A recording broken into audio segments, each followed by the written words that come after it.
বাবার বাড়িতে এসেছি আর পিঠা খাবো না তা তো কখনো হয় না, তাই না? আসসালামু আলাইকুম guys, welcome back to my channel Tuli's ডায়েরিতে আবারও তোমাদেরকে স্বাগত জানাচ্ছি। সবাই কেমন আছো? আশা করি সবাই অনেক অনেক ভালো আছো। আমরাও আল্লাহর রহমতে তোমাদের দয়ায় অনেক ভালো আছি। তো অনেক দিন পর ব্লগ আপলোড দিচ্ছি। এই ভিডিওটা অনেক দিন আগে করা, প্রায় 2 সপ্তাহ আগে করা। আম্মুদের বাড়ি থেকে যেদিন চলে আসবে সেদিন সকালের ভিডিও এটা। তো আম্মু আমার জন্য পিঠা বানিয়েছিল। এই তো চিতই পিঠা বানিয়েছিল, ধুপি পিঠা বানিয়েছিল, শীতের পিঠা আর কি। শীতের দিনে আম্মুদের বাড়িতে যাব আর আম্মু পিঠা খাওয়াবে না তা তো কখনোই হতে পারে না। আর আমার আম্মু পিঠা বানানোয় খুবই পারদর্শী, মানে তার কখনোই পিঠা বানাতে আলস্যি লাগে না, মানে সে সবসময় প্রস্তুত পিঠা বানানোর জন্য। মন যখন চাইবে তখনই সে পিঠা বানাবে। তো এই তো আম্মুর হাতের পিঠা খেতে কিন্তু খুবই মজা, অনেক সুস্বাদু হয়েছিল। তো এই ভিজা পিঠাগুলো কিন্তু অনেক সুন্দর ভিজে ছিল, তোমরা দেখেই হয়তো বুঝতে পারছো, এই যে ভেঙে ভেঙে যাচ্ছিল। তো আমরা তো খাওয়া দাওয়া করে নিয়েছি। তো একটা মেহমান আসছে, আমার একটা কাকা আসছে, তো তাকে পিঠাগুলো আমি ভালো করে সুন্দর করে দিচ্ছি। তো এই ভিডিওগুলো অনেক দিন আগের নেওয়া। তো আমি মনে মনে ভাবি যে আজকে আপলোড দিব। তো আজকাল করতে করতে অনেক দিন পেরিয়ে গেল। তো ভাবলাম আজকেই আপলোডটা দিয়ে দিই।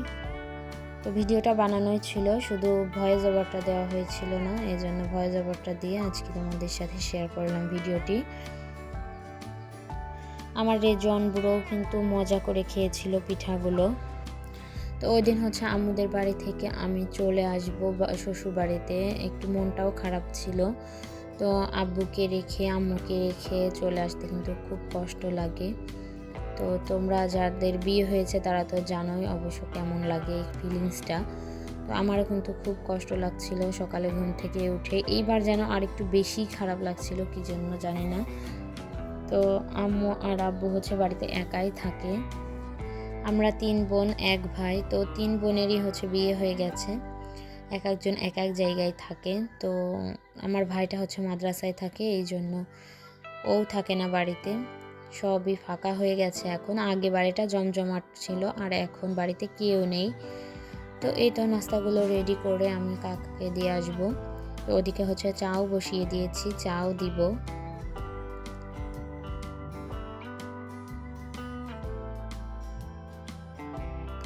তো আম্মু আব্বুর কাপড় ধুয়ে দিয়েছিল, অনেকগুলো কাপড় ধুয়ে দিয়েছিল। তো পাঞ্জামিগুলো সুন্দর করে আয়রন করে দিয়েছি, পাঞ্জামিটা গুছিয়ে মানে কুচকিয়েছিল।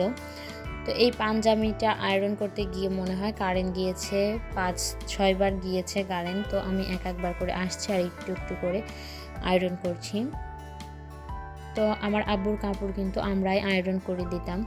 এখন আমরা যেহেতু নেই, আব্বুর কাপড়ও আয়রন করা হয় না। আম্মু ভালো মতো পারে না, আম্মু একটু একটু পারে, তো আম্মু করে দেওয়ার চেষ্টা করে।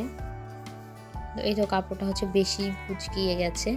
তো আমি বাড়িতে যাওয়ার আগে ভাবলাম আব্বুর কাপড়টা সুন্দর মতো করে একটু আয়রন করে দিয়ে যায়, আব্বু পরতে পারবে তাহলে। আর ওরকম কুচকানো কাপড় পরলে খারাপ দেখা যাবে। তো আমি আর রাত বুড়ো একটু ঘুরতে আসলাম আমাদের এই মাঠের দিকে। তো আমাদের ঘরের পিছনে যে মাঠ তোমাদেরকে কিন্তু আগেই দেখিয়েছিলাম।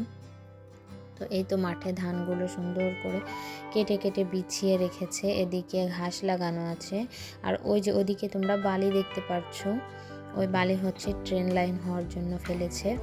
তো এই পাশে ট্রেন লাইন হবে, মানে আমাদের বাড়ির কাছ দিয়ে ট্রেনের রাস্তা যাবে, এই জন্য আর কি ওইখানে বালি ফেলে রেখেছে, কাজ চলছে।